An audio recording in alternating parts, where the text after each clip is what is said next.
తెలంగాణ రైతాంగానికి నమస్కారము. రాష్ట్రంలోనైతే అన్నదాతలందరూ ఎదురుచూస్తున్నటువంటి ఏకైక పథకము రైతు భరోసా. ఈ యొక్క రైతు భరోసా కోసం అయితే రోజు రోజుకు ఒక కొత్త కొత్త కండిషన్లు కానీ లేకుంటే కొత్త కొత్త న్యూస్ కానీ మనమైతే వినాల్సి వస్తుంది. అయితే ఇవాళ మన వీడియో ఏంటంటే, రాష్ట్ర ప్రభుత్వం చెప్పినటువంటి పని ఒకటి ఉంది. ఆ పని చేసినటువంటి వాళ్లకు మాత్రమే రైతు భరోసా వచ్చేటువంటి అవకాశం ఉంది. మరి ఆ పని ఏంటిది? మరి మనతో అవుతుందా కాదా?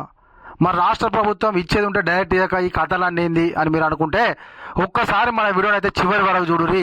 రాష్ట్ర ప్రభుత్వం చెప్పినటువంటి పని ఏంటిది, అది చేయకపోతే మనకు రైతు భరోసా ఎందుకు రాదు అనేటువంటి పూర్తి విషయాల గురించి నేనైతే మీకు చెప్తాను. ఖచ్చితంగా మీరైతే వీడియో చివరి వరకు చూడండి. ఇంకా మీలో ఎవరైనా మన ఛానల్ అయితే సబ్స్క్రైబ్ చేసుకోకపోతే వెంటనే సబ్స్క్రైబ్ చేసుకొని పక్కన ఉన్నటువంటి గంట సింబల్ అయితే నొక్కండి. రైతులకి షాక్ ఇచ్చిన ప్రభుత్వం. ఈ పని చేయకుంటే రైతు భరోసా రాదు. రైతులకు ఎంతో ఆసక్తిగా ఎదురుచూస్తున్న పథకము రైతు భరోసా. ఇటీవల మంత్రుల నుంచి ప్రకటనలు రావడంతో సాగుదారుల్లో మళ్లీ ఆశలు చిగురించాయి. అయితే ఇంతలోనే ఈ పథకం అమలులో కఠిన నిర్ణయం తీసుకున్నట్లు తెలుస్తుంది. దాంతో రైతులు నష్టపోయే ప్రమాదం ఉందని ప్రతిపక్షాలు భావిస్తున్నాయి. మరి ఆ కొత్త విధానం ఏంటో ఈ కథనంలో ఇప్పుడైతే మనము తెలుసుకుందాము. అయితే గతం నుండేళ్ళైతే ఎప్పటి నుంచో రాష్ట్ర ప్రభుత్వం ఇగో ఆగో అనుకుంటా ఊరిత్తాను తప్ప ఇచ్చేయలే అని చెప్పేసి చాలామంది అన్నదాతలు అయితే ఈ యొక్క రైతు భరోసా కోసం అయితే ఆశలు కొట్టేసుకున్నారు. ఇక ఆశలు కొట్టేసుకున్న తర్వాతకి ఈ మధ్య కాలంలో గత 10 రోజుల నుంచి అయితే క్యాబినెట్ సబ్ కమిటీ సమావేశాల మీద సమావేశాలు నిర్వహిస్తూ మళ్ళీ మనకు రైతు భరోసా మీదనైతే ఒక ఆశలు చిగురించింది. అయితే ఆ చిగురించే ఆశలు ఇంకా కూడా అలా ఉండకముందే వాళ్ళు మళ్ళీ దానికి సంబంధించినటువంటి కొన్ని కఠినమైనటువంటి నిబంధనలు నిర్ణయాలు తీసుకోవడం జరిగింది. మరి అవేంటి ఒక్కసారి మనం తెలుసుకుందాం. ఇప్పుడు దేశంలోనే మొట్టమొదటిసారి రైతులకు ఆర్థిక భరోసా కల్పించాలని గత ప్రభుత్వం హయాంలో తెలంగాణ రైతాంగానికి రైతు భరోసా అందించారు. ఇది చాలా పెద్ద సక్సెస్ అయ్యింది.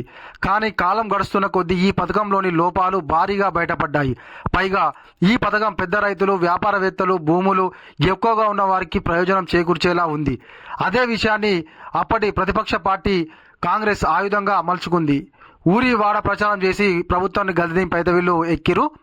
అయితే గతంలో ఉన్నటువంటి ప్రభుత్వం అయితే మనకు పట్టా ఉంటే సరిపోతుంది, ప్రతి గుంటకు కూడా వాళ్ళైతే రైతు భరోసా ఇచ్చారు. అయితే ఈ యొక్క విషయం ఏదైతే గతంలో మన ప్రస్తుతం ఉన్నటువంటి ప్రభుత్వం లేవనెత్తిందో, ఏదైతే పెద్ద రైతులకు కానీ లేకుంటే వ్యాపారవేత్తలకు కానీ ఈ యొక్క రైతు భరోసా అప్పుడు లాభం చేకూర్చింది అనేది 100కు 100% నిజం. ఎందుకనంటే గతంలోనైతే రైతు భరోసా కోసం చెక్కులు ఇచ్చేవారు. ఆ చెక్కులను తీసుకోవడానికి పెద్ద పెద్ద కారాల్లో కానీ లేకుంటే ఇంకా పెద్ద పెద్ద వాళ్ళు కానీ వచ్చి తీసుకునేవాళ్ళు. అయితే ఈ యొక్క రైతు భరోసా అనేది ఏదైతే పెట్టుబడి సాయం ఉందో అది చిన్న తరహా మరియు మధ్య తరహా ఉన్నటువంటి ఈ యొక్క రైతులకు ఇస్తే బాగుంటుంది. కాబట్టి ఇప్పుడున్నటువంటి ప్రభుత్వం ఏదైతే ఉందో ఆ విధంగా ఆలోచించి పండించినటువంటి ఏదైతే భూమి సాగులో ఉన్నటువంటి దానికి మాత్రమే రైతు భరోసా ఇస్తామనడం అయితే ఇది ఒకటి చాలా మెచ్చుకోదగ్గది. కాకపోతే దానికి మీరు అనేక రకాలైనటువంటి నిబంధనలు కానీ లేకపోతే దానికి కండిషన్స్ ఇంత ఘోరంగా పెట్టడం అయితే అది కరెక్ట్ కాదు. ఎన్నికల ముందు కాంగ్రెస్ రైతు భరోసాలోని తప్పులను సరిచేసి అక్రమాలను అరికట్టేందుకు కృషి చేస్తామని హామీ ఇచ్చింది. అంతేకాదు రైతులకు ఇచ్చే ఆర్థిక సాయాన్ని భారీగా పెంచుతామని తెలిపింది. అందులో భాగంగానే ఎకరాకు 15,000 ఇస్తామని పేర్కొంది. దీంతో గ్రామీణ రైతులు కాంగ్రెస్ వైపు మొగ్గు చూపారు. అయితే అధికారంలోకి వచ్చి సంవత్సరం అయినా ఒక్కసారి కూడా రైతు భరోసా ఇవ్వలేదని ప్రతిపక్షాలు, రైతులు అసంతృప్తితో ఉన్నారు. అయితే కాంగ్రెస్ గవర్నమెంట్ అయితే గతంలో ఉన్నటువంటి ప్రభుత్వం మీద ఈ యొక్క రైతు భరోసా విషయంలోనైతే వాళ్ళు అనేక విషయాలను లేవనెత్తి దానిలో ఉన్నటువంటి లోపాలను వాళ్ళకు ఆయుధాలుగా మలుచుకొని మరి మేము అధికారంలోకి వస్తే ఖచ్చితంగా మీకు అర్హులైనటువంటి వాళ్ళకు మాత్రమే ఇస్తాము, వాళ్ళు ఇచ్చేటువంటి 10,000 కాదు మేము 15,000 ఇస్తామని చెప్పేసి గతంలో చెప్పి ఇప్పుడు అధికారంలోకి వచ్చిళ్ళు. ఇక అధికారంలోకి వచ్చి సంవత్సరం అవుతుంది కానీ మరి ఇప్పటి వరకు అయితే రైతు భరోసా పేరుతోని ఎకరాకు 15,000 రూపాయలు అయితే ఏ ఒక్కరి అకౌంట్లో కూడా జమ కాలేదు. ఆల్రెడీ మనకు వానాకాలం అయిపోయింది, యాసంగి సాగు కూడా అయిపోయింది. ఆల్మోస్ట్ మా సైడ్ అయితే యాసంగి నాట్లు కూడా అయిపోయినాయి. మరి ఇప్పటికి కూడా ఇంకా రైతు భరోసా విధి విధానాల కసరత్తులోనే రాష్ట్ర ప్రభుత్వం నిమగ్నమై ఉంది. మళ్ళీ ఇప్పుడు కొత్తగా అప్లికేషన్లు మరియు నిబంధనలు అంటూ ఇంకా కొన్ని రోజులు కాలయాపన చేసేటువంటి ఆలోచనలో రాష్ట్ర ప్రభుత్వం ఉన్నట్లుగా అయితే అర్థమవుతుంది. ఎన్నికల్లో ఇచ్చిన హామీ మేరకు ఒక్కో హామీని నెరవేర్చుకుంటూ వస్తుంది కాంగ్రెస్ ప్రభుత్వం. ఇందులో భాగంగానే ఫ్రీ బస్సు, రుణమాఫీ వంటి చేసి ఇప్పుడు సంక్రాంతికి రైతు భరోసా అంటూ ప్రకటనలు వచ్చాయి. దాంతో రైతుల్లో మళ్లీ ఆశలు చిగురించాయి. అయితే సర్వే చేయకుండా ఈ పథకం అమలు చేసే గత ప్రభుత్వం చేసిన తప్పులే జరుగుతాయని భావించింది. ఇప్పటికే గ్రామాల్లోకి వెళ్లి అధికారులు సర్వే చేస్తున్నారు. అయితే ఇది ఎంత పారదర్శకంగా జరుగుతుందో తెలియాల్సి ఉంది. అయితే మా ఊళ్ళోనైతే ఏ అధికారి అయితే వచ్చి మనకు పొలాల్లో సర్వే చేసినట్టయితే నాకు అనిపించలేదు. మరి మీ ఊళ్ళో ఎక్కడన్నా ఏ ఒక్క అధికారి ఏవో కానీ ఏఈఓలు కానీ మీ యొక్క పొలాల్లో కానీ మీ చేలల్లో కానీ వచ్చి మరి సర్వే చేసినట్లయితే ఖచ్చితంగా మీరైతే కింద కామెంట్ చేయరు, అన్న మా ఊళ్ళోకి వచ్చిర్రు, మా భూమిని సర్వే చేసిర్రు, గిన్ని ఎకరాలని చెప్పేసి ఈ క్వశ్చన్లు అడిగిరని కింద కామెంట్ చేయరు. మరి ఏ ఊళ్ళో కూడా ఇంకా కూడా కింది స్థాయి వరకు అధికారులు వచ్చి వాళ్ళు ఎంక్వైరీ చేసింది లేదు, సర్వే చేసింది లేదు. మరి ఇంకా కూడా మనకు మిగిలి ఉంది సంక్రాంతికి 15 రోజులు. సంక్రాంతి 15 తారీఖు వస్తుంది. మరి సంక్రాంతి ముందు అంటున్నారు, ఒకసారి సంక్రాంతి తర్వాత అంటున్నారు. సరే ఏది ఏమైనప్పటికీ ఇంకొక 11 రోజులు ఉంది. మరి ఈ 11 రోజుల్లోనే సర్వే మొత్తం పూర్తయిపోతుందా రాష్ట్రం మొత్తం మీద? మరి దీనికి ఏం సమాధానం చెప్తారో ఒక్కసారి చెప్పాలి మీరు. సంక్రాంతికి రైతు భరోసాను ఎలా అమలు చేయాలని ఇప్పటికే ప్రభుత్వం పెద్దలు సమావేశమయ్యారు. ఈ సమావేశంలో ప్రభుత్వ ఉద్యోగులు, ట్యాక్స్ చెల్లించే వారికి, ఎక్కువ భూమి ఉన్నవారికి, రాజకీయ నాయకులకు రైతు భరోసా రాదని తెలిపారు. త్వరలోనే ఈ నెల 4 తేదీన మరో సమావేశం కూడా ఉండనుంది. ఈ సమావేశంలో పలు కీలక అంశాలు తీసుకోనున్నట్లుగా సమాచారం. అయితే మొన్న జరిగినటువంటి క్యాబినెట్ భేటీలోనట వీళ్ళు ట్యాక్స్ ఏదైతే ఇన్కమ్ ట్యాక్స్ కానీ జీఎస్టీ కానీ కట్టే వాళ్లకు రైతు భరోసా రాదు. అదేవిధంగా పెద్ద మొత్తంలో భూములు ఉన్నటువంటి వాళ్ళకు కూడా రైతు భరోసా రాదు.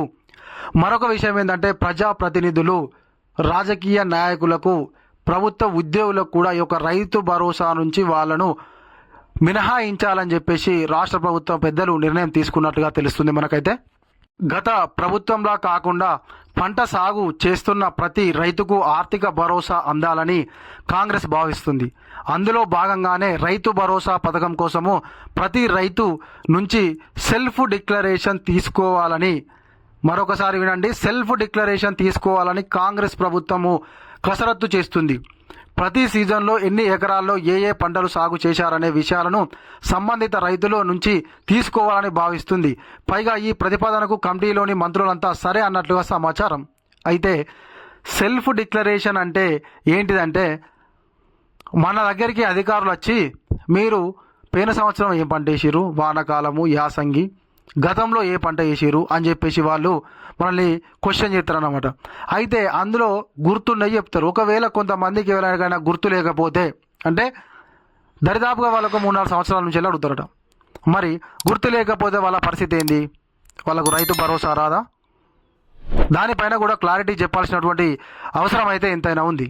అయితే ఈ సెల్ఫ్ డిక్లరేషన్ వల్ల చిన్న సన్నకారు రైతులు నష్టపోతారని వారాస నాయకులు చెబుతున్నారు. 2 విడుదల పంట సాయం కోసం రైతులు 2 సార్లు దరఖాస్తు చేసుకోవాల్సి ఉంటుంది. దీంతో రైతులు వ్యవసాయ పనులను పక్కన పెట్టి పంచాయతీ ఆఫీస్ చుట్టూ, అధికారుల చుట్టూ తిరగాల్సి రావచ్చు. మళ్లీ పైరవీలు, కమిషన్లకు ఈ పథకం అడ్డాగా మారే అవకాశం ఉంది. అయితే ప్రతిసారి అప్లై చేసుకోవాలంటే మరి రైతులు ఏమన్నా ఖాళీగా కూర్చుంటారా ఇండ్లల్లో? ప్రతిసారి మీరు చెప్పినప్పుడల్లా మళ్ళీ ఉరకాలి, పేపర్లు తెచ్చుకోవాలి, రాసుకోవాలి, ఇవ్వాలి.